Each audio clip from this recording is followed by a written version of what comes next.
Bonjour à tous, alors dans cette capsule vidéo, nous allons poursuivre le chapitre que nous avons commencé la semaine dernière et qui est consacré à la France depuis 1945. Alors je vous rappelle l'objectif principal, c'est de répondre à la problématique suivante, quelles ont été les grandes transformations politiques et de la société française depuis 1945. Nous avons commencé à travailler sur les grandes transformations politiques la semaine dernière. Et je vous ai mis un petit récapitulatif, des principaux éléments que nous avions vus en haut à gauche. Alors, je les lis avec vous, notamment, on a vu qu'entre 1946 et 1958, on a la mise en place d'un nouveau régime politique qui se nomme la 4e République. Cette 4e République, elle a plusieurs caractéristiques. La première, c'est que c'est un régime parlementaire, c'est-à-dire un régime politique dans lequel le Parlement a l'immense majorité des pouvoirs, a le rôle principal. Deuxième caractéristique, c'est un régime politique qui va être très instable, dans la mesure où de nombreux gouvernements vont se succéder au cours de cette période. Troisième caractéristique, c'est un régime qui va être confronté au problème de la décolonisation. Et d'ailleurs, c'est ce problème qui va faire chuter ce régime, notamment avec la guerre d'Algérie. Et l'objectif de la séance d'aujourd'hui, justement, ça va être de travailler sur cette guerre d'Algérie et de voir comment la guerre d'Algérie a fait tomber la 5e République et quelles ont été notamment les conséquences de ce conflit. Alors comme je viens de vous l'annoncer, la vidéo d'aujourd'hui va être consacrée à la guerre d'Algérie et dans cette vidéo, nous allons répondre à la problématique suivante. Quelles sont les conséquences de la guerre d'Algérie? Alors pour répondre à cette problématique, on va tout d'abord voir quand et comment débute la guerre d'Algérie et comment se termine-t-elle. Alors le début de la guerre d'Algérie, c'est le 1er novembre 1954. Qu'est-ce qui se passe le 1er novembre 1954? Comme nous l'indique la une du journal que vous avez sous les yeux, il y a toute une série d'attentats qui sont commis en Algérie contre des intérêts français. Et ces attentats, ils vont très vite être revendiqués par un groupe qui s'appelle le FLN et qui explique qu'il a commis ces attentats car il réclame l'indépendance de l'Algérie et il demande au gouvernement français justement d'ouvrir des négociations. Alors là par contre, on va voir que les choses vont se gâter parce que le gouvernement français n'entend pas négocier et va répondre par la violence et va répondre par la fermeté. Pourquoi? Parce qu'en fait, comme on va le constater, l'Algérie elle a quand même un statut particulier pour le gouvernement français. L'Algérie, c'est la France. Alors derrière, regardez, je vous ai mis cette expression entre guillemets parce que tout simplement, ça fait référence à une citation de François Mitterrand, qui est à l'époque ministre sous la 4e République, et qui répond dans un journal, regardez, 6 jours après ces attentats, en expliquant que l'Algérie c'est la France et la France ne négociera pas. Alors pourquoi justement François Mitterrand a utilisé une telle expression? Alors comme je vous l'ai dit, l'Algérie elle a un statut particulier dans le paysage colonial français. Tout d'abord, c'est une colonie de peuplement depuis 1830. Qu'est-ce que ça signifie? Ça signifie qu'en fait que l'Algérie est peuplée par de nombreux Français, de nombreux Européens qui détiennent une grande partie des richesses du pays. Et d'ailleurs, pour prouver que l'Algérie a quand même un statut bien particulier, l'Algérie, elle est divisée en départements français. En gros, pour que vous compreniez bien, l'Algérie, c'est comme si c'était la Bretagne, l'Île-de-France, la Corse, la région Nord-Pas-de-Calais, peu importe. C'est un territoire français comme un autre. Et c'est de ce refus que va naître justement l'affrontement entre le gouvernement français et justement le FLN algérien. Alors pour terminer ce petit état des lieux, cette guerre qui démarre en 1954 va se terminer en 1962 avec la signature des accords d'Évian, qui accordent l'indépendance à l'Algérie. Maintenant que nous avons ces repères, nous allons voir que cette guerre d'Algérie justement va engendrer de nombreuses conséquences. L'objectif, c'est de voir lesquelles. Alors les premières conséquences de la guerre d'Algérie, elles sont d'ordre politique dans la mesure où cette dernière justement va provoquer la chute de la 4e République le 13 mai 1958. Alors là, on va faire un petit focus justement sur ces événements du 13 mai 1958. Je vais vous demander de regarder une petite vidéo qui est justement dans les pièces jointes, et lors de ce visionnage de la vidéo, ça va être de répondre aux questions qui s'affichent à l'écran. Alors, donc ce que vous allez faire, vous allez mettre donc la vidéo là sur pause. Vous allez donc regarder la vidéo 1 sur la guerre d'Algérie. Vous allez voir, c'est un petit extrait de 3-4 minutes. Et puis, vous répondez aux questions. Une fois que vous aurez terminé le visionnage, vous revenez sur la vidéo et on poursuivra notre travail sur le 13 mai 58, notamment en corrigeant les questions. Alors, avant que vous regardiez quand même la petite vidéo, je vais vous situer le contexte des événements que vous allez voir. Le 13 mai 58, ce qu'il faut bien imaginer, c'est que ça fait quasiment 4 ans que la guerre d'Algérie a commencé. Et vous avez certains hommes politiques qui commencent à émettre l'idée qu'il va peut-être falloir négocier avec le FLN parce que cette guerre, elle ne s'arrête pas et ça devient un véritable bourbier. Et parmi ces hommes qui commencent à vouloir négocier, vous avez un homme politique que vous allez voir au tout début du reportage qui s'appelle Pierre Fimelin. Et Pierre Fimelin, qui veut négocier, eh bien, prend la tête du gouvernement français. Et vous allez voir que cette nomination, eh bien, elle va mettre le feu aux poudres et elle va notamment entraîner les fameux événements justement du 13 mai 1958. Donc, vous faites la pause, vous regardez la vidéo, vous répondez aux questions et une fois que vous avez répondu aux questions, eh bien, vous reprenez le cours justement de la séance. Alors, nous allons maintenant passer à la correction des questions. La première des questions qui vous était posée, c'était celle-ci, qui manifeste le 13 mai 1958, où et pourquoi? Alors tout d'abord, ce sont des Français d'Algérie qui manifestent à Alger. Alors ils manifestent pour deux raisons principales. Certains manifestent suite à l'exécution de 3 soldats français par le FLN, et puis d'autres, comme on peut le voir ici sur la photographie et par le biais de certaines banderoles, eh bien certains manifestent pour que l'Algérie reste française. La deuxième question, c'est la suivante, c'est que se passe-t-il justement lors de cette manifestation?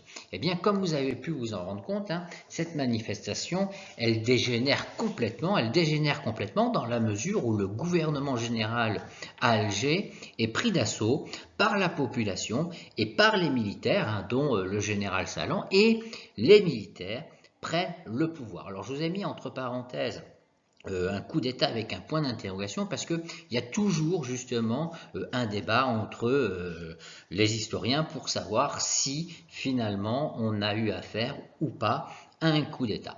Bon, peu importe, les militaires ont pris le pouvoir. Et maintenant, la troisième question, c'était celle-ci, que réclament les manifestants et surtout les militaires? Bien là aussi, on a la réponse sur la banderole. Ces militaires réclament tout simplement, et une grande partie des Français d'Algérie réclament le retour du général de Gaulle au pouvoir. Un général de Gaulle qui avait démissionné en 1946. Alors pourquoi ces Français d'Algérie et les militaires réclament le retour du général de Gaulle? Parce que tout simplement, le général de Gaulle, n'oubliez pas, c'est l'homme de la résistance, c'est l'homme du 18 juin, et un certain nombre de personnes pensent que justement le général de Gaulle sera l'homme qui sera le plus à même de garder l'Algérie française. Voilà pourquoi ces manifestants et ces militaires réclament son retour. Alors par contre, ce 13 mai 1958, il va y avoir d'importantes conséquences, notamment politiques en France. Première des conséquences, comme vous avez pu le voir sur les images, c'est que ça va provoquer notamment d'importants affrontements en métropole entre les partisans de l'Algérie française et ceux de l'indépendance. C'est-à-dire qu'on est au bord de la guerre civile. Et cette situation de guerre civile, eh bien, ça va précipiter le retour du général de Gaulle au pouvoir, d'ailleurs, qui va obtenir les pleins pouvoirs pour rédiger une nouvelle constitution. C'est-à-dire que De Gaulle, lorsqu'il revient, il va poser ses questions, il va poser ses conditions. Et notamment, il en a une, il demande à ce qu'on lui accorde pendant 6 mois les pleins pouvoirs pour qu'il puisse justement rédiger une nouvelle constitution, tout simplement pour mettre en place un nouveau régime politique. Et c'est ce qui nous amène à la troisième conséquence politique, eh bien, c'est que ce 13 mai 1958, qui précipite le retour du général de Gaulle, ça signe la mort de la 4e République. Donc, ce qu'il faut mettre, justement, c'est que cette guerre d'Algérie, c'est une véritable rupture dans l'histoire politique française récente. Pourquoi? Parce que tout simplement, elle marque la fin de la 4e République et elle marque surtout le retour du général de Gaulle aux affaires, c'est-à-dire au pouvoir. Nous allons voir maintenant que la guerre d'Algérie n'a pas seulement des conséquences politiques, elle a aussi des conséquences mémorielles. En effet, malgré l'indépendance de la guerre d'Algérie, ce conflit est toujours un sujet sensible. Comme nous le montre, regardez, vous l'avez à l'écran, la mission de réflexion sur la guerre d'Algérie confiée par Emmanuel Macron en 2019 à Benjamin Stora. Alors Benjamin Stora, 2 mots, c'est un historien, mais c'est surtout le spécialiste de la guerre d'Algérie en France. Et en fait, ce qu'il faut bien comprendre, c'est que c'est un sujet encore très sensible. L'objectif, dans un premier temps, c'est de comprendre pourquoi, plus de 60 ans après la fin de la guerre d'Algérie, pourquoi ce conflit est toujours un sujet sensible. Alors tout d'abord, ce qu'il faut comprendre, c'est que la guerre d'Algérie, c'est un conflit très complexe. Un conflit très complexe qui a opposé et qui a de nombreux acteurs qui se sont affrontés. Ici, vous avez un petit tableau récapitulatif des principaux acteurs qui se sont affrontés lors de la guerre d'Algérie. Alors tout d'abord, vous voyez que vous avez de multiples acteurs. Vous avez de multiples acteurs en Algérie. Regardez, par exemple, le FLN, le MNA, qui sont des mouvements indépendantistes. Vous avez des Harkis, ce sont des Algériens qui vont se battre aux côtés des Français. Vous avez en Algérie les Pieds Noirs, c'est-à-dire notamment les Français d'Algérie. Et puis, vous avez aussi des Français qui vivent en France, comme les appelés du contingent, comme les soldats, qui vont participer à ce conflit. C'est-à-dire que là, déjà, vous avez de multiples acteurs. Mais surtout, c'est que ces acteurs, ils vont s'affronter. Regardez, pour bien que vous compreniez la complexité de ce conflit, on prend juste le cas de la population algérienne. Eh bien, ce qui peut peut-être vous surprendre, c'est que les Algériens n'ont pas tous le même point de vue sur la guerre. C'est-à-dire qu'effectivement, vous avez une immense majorité des Algériens qui sont pour l'indépendance, mais vous allez avoir aussi des Algériens qui vont se battre aux côtés de l'armée française, et notamment à ces Algériens qui vont se battre aux côtés de l'armée française, c'est ce qu'on appelle aujourd'hui les Harkis. Donc, conflit très complexe avec de nombreux acteurs. Ce qu'il faut bien aussi comprendre, c'est que lors de ce conflit, de nombreuses violences vont être commises. Alors attention, elles vont être commises par tous les acteurs. Par tous les acteurs.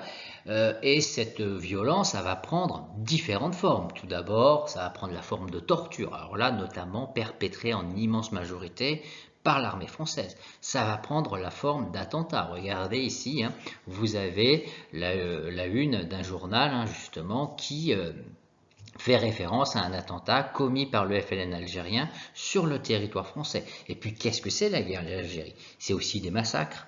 Ce sont des assassinats, comme je vous l'ai dit, perpétrés par les indépendantistes, c'est-à-dire par exemple par le FLN, par l'armée française, par la police française. D'accord? Donc ça a été véritablement 8 ans de très grande violence de part et d'autre. Et au final, en 1962, le bilan humain, le bilan démographique de ce conflit, il est très très lourd avec près de 500 000 morts. Et puis là, vous avez sous les yeux justement le bilan selon les principaux acteurs. Je ne vais pas vous l'énumérer, il suffit que vous le recopiez sur votre cahier. Mais c'est ça qu'il faut comprendre. Pourquoi c'est un sujet sensible? Parce que c'est un conflit très complexe qui a opposé de nombreux acteurs et dans lequel il y a eu de nombreuses violences qui ont été commises. Alors, vu que c'est un sujet sensible, on va constater que aujourd'hui encore, hein, eh bien qu'il est très difficile d'écrire une histoire commune, un récit commun sur la guerre d'Algérie. Alors là, je vais vous demander aussi de faire une pause sur la vidéo pour regarder un deuxième extrait, hein, intitulé La vidéo 2, guerre d'Algérie. Vous allez la trouver dans les ressources. Avant que vous regardiez, hein, cet extrait qui dure 5 minutes, je vais vous présenter cette vidéo. Qu'est-ce que c'est? C'est en fait un entretien réalisé au début des années 90 dans une émission dans laquelle eh bien, on interviewe le spécialiste de la guerre d'Algérie. Spécialiste de la guerre d'Algérie, qui est Benjamin Stora. Alors justement, Benjamin Stora, pourquoi est-il invité dans cette émission? Parce qu'il vient de publier justement un livre sur la guerre d'Algérie. D'ailleurs, ce livre, hein, c'est celui que vous avez à l'écran. Et dans cet entretien de quelques minutes, il explique au présentateur pourquoi il est si difficile d'écrire un récit commun sur la guerre d'Algérie. Moi, ce que je vous demande lors de ce visionnage, c'est de relever 2 éléments expliquant cette difficulté. Alors, on va surtout relever 2 éléments mis en avant par Benjamin Stora dans cette vidéo. Le premier élément qu'il met en avant, c'est qu'il explique qu'en fait, il y a différents groupes qui sont porteurs de la guerre d'Algérie. C'est-à-dire que, comme on l'a vu tout à l'heure, hein, il y a différents acteurs dans cette guerre, les harkis, les soldats, les pieds noirs, etc. Et ces groupes, ils n'ont pas la même vision de la guerre d'Algérie parce qu'ils ne l'ont pas tous vécu de la même manière, ils n'ont pas tous été du même côté. Donc en fait, il n'y a pas une mémoire de la guerre d'Algérie, mais il y a des mémoires. Et ces groupes, justement, ils s'affrontent pour imposer leur vision, ils s'affrontent pour imposer leur mémoire. J'ai juste noté un petit exemple. Aujourd'hui encore, il est difficile de mettre d'accord ces différents groupes, ne serait-ce sur une date, pour commémorer la fin de la guerre d'Algérie. Pourquoi? Parce que par exemple aujourd'hui, on considère que ce sont les accords d'Évian en mars 1962 qui marquent l'affaire de la guerre d'Algérie. Ça marche très bien pour les soldats français.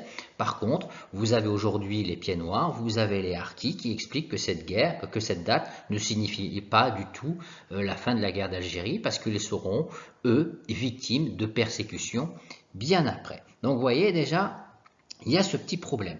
C'est difficile de mettre tout le monde d'accord. Et puis surtout, pendant très longtemps, la faute revient à l'État français. L'État français qui a tout fait pendant des années pour refouler cette guerre, pour l'oublier, pour la nier. Ça a pris différents exemples. Là, je vous en ai mis 3 à l'écran. La première, c'est que l'État, suite à la guerre d'Algérie, va prendre ce qu'on appelle les lois d'amnistie. Qu'est-ce que c'est une loi d'amnistie? C'est une loi prise par l'État qui vise à effacer les crimes et les actes commis, notamment pendant la guerre d'Algérie. Donc forcément, si on efface les crimes de la guerre d'Algérie, on en parle beaucoup moins.